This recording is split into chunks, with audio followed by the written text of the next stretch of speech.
குனிந்து பணிவன்போடு வணக்கத்தை வைக்கிறேன்.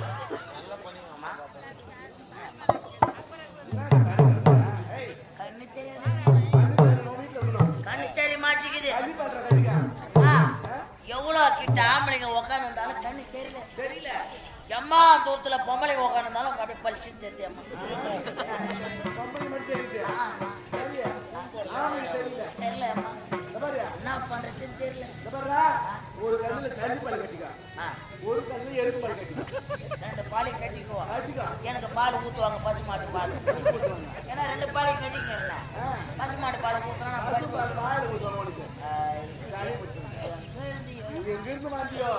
நான் கொட்டா விடுங்க பார்த்தேன்.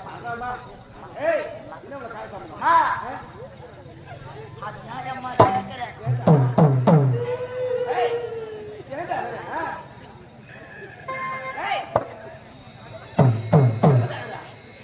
எனக்கு என் பொட்டாட்டிக்கு சண்டை. ஐயோ அரண்மனையில நாடு என் பொண்டாட்டி தான் வேலை செய்யறான். அவளுக்கு 5000 கொடுக்குறீங்க, எனக்கு 3000 தான் கொடுக்குறீங்க. சம்பளம் என்னன்னு தெரியல. அவ உள் வேலை செய்யறா, நான் வெளி வேலை செய்யறேன்.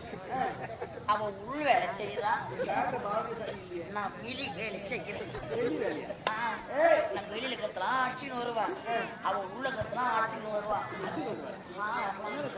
வேலை இல்லை. அவளுக்கு 3000, எனக்கு 3000 கொடுக்குறீங்க, அவளுக்கு 5000 கொடுத்துட்டீங்க. அவன் குறைச்சல என்னால தாங்க முடியல. ஏய் பாத்திரம் கழுவு, சாப்பாடு ஆக்கு, துணியை துவைன்னு சொல்றா. ஒரு பொம்பளை ஒரு ஆம்பளைய பார்த்து துணிக்கு சாப்பாடு செய்யறதுக்கு அம்மால பத்தா பண்ற சண்டை போடுறான். இந்த பக்கம் போ. ஒரு ஆம்பளைய பார்த்து சாப்பாடு செய், துணி போய் வீட்டை பெருக்கிட்டு அப்ப நீ பொண்ணே நீ பொண்ணாட்ட சொல்லிக்கிறேன் நான். இனிமே உனக்கு எனக்கு ஓத்து வராது. ஒத்து வராது. ஒத்து வராது. அவளை உனக்கு இப்ப நான் டைவர்ஸ் கொடுத்துறான். என் பொண்ணை உனக்கு நீ என் பொண்ணாட்டி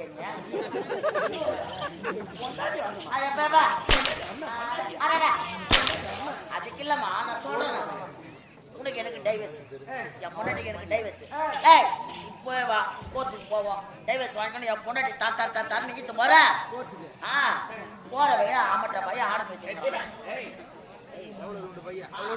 அம்மாத்திர பையன் ஆடு மேய்ச்சிங்கிறான். ஏன்னா ஏன்னா என்ன பிரச்சனை, எதுக்கு அக்கா வயிற்று முறைன்னு கேட்கறான்.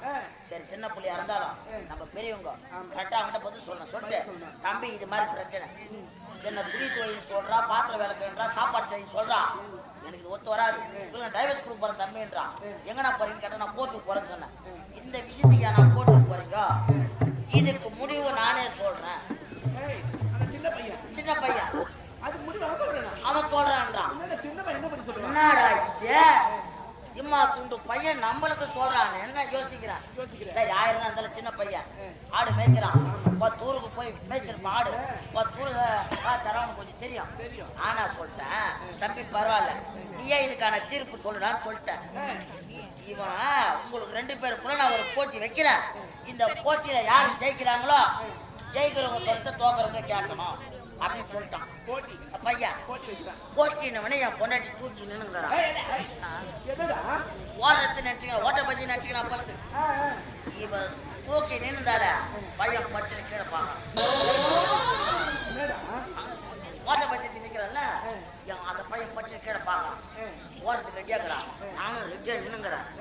ஏன்னா இது ஓட்ட பந்தயம் கிடையாது அப்படின்னு சொல்லிட்டு எனக்கு நேரா ஒரு கோடு போட்டான். எங்க 2 பேரும் நிக்க வச்சிட்டான். 10 அடி தள்ளி ஒரு கோடு போட்டான்.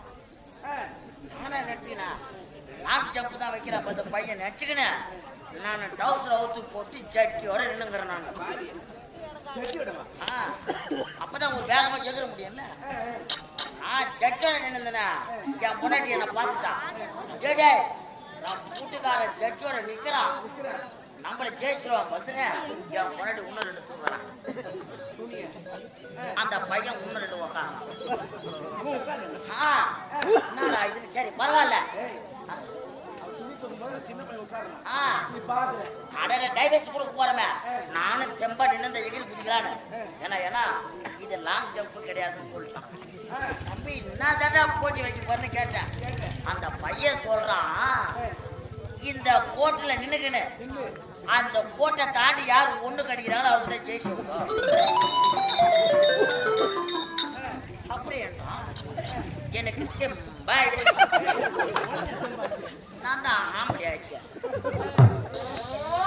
ஆனா பண்ண நின்று பம்பு செட்டு மோட்டர் அடிக்கிற மாதிரி அடிச்சு தூக்கி அடிச்சுட்டேன். 12 அடி போயிடுச்சு. அடுத்தது யாரு? என் பொண்டாட்டி.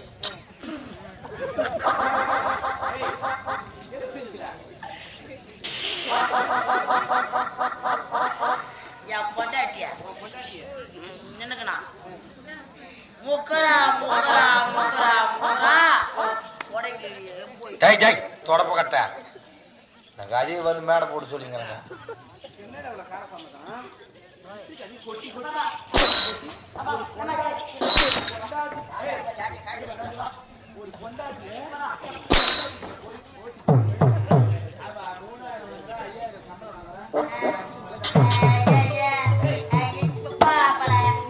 எங்களுக்கு தெரியாது.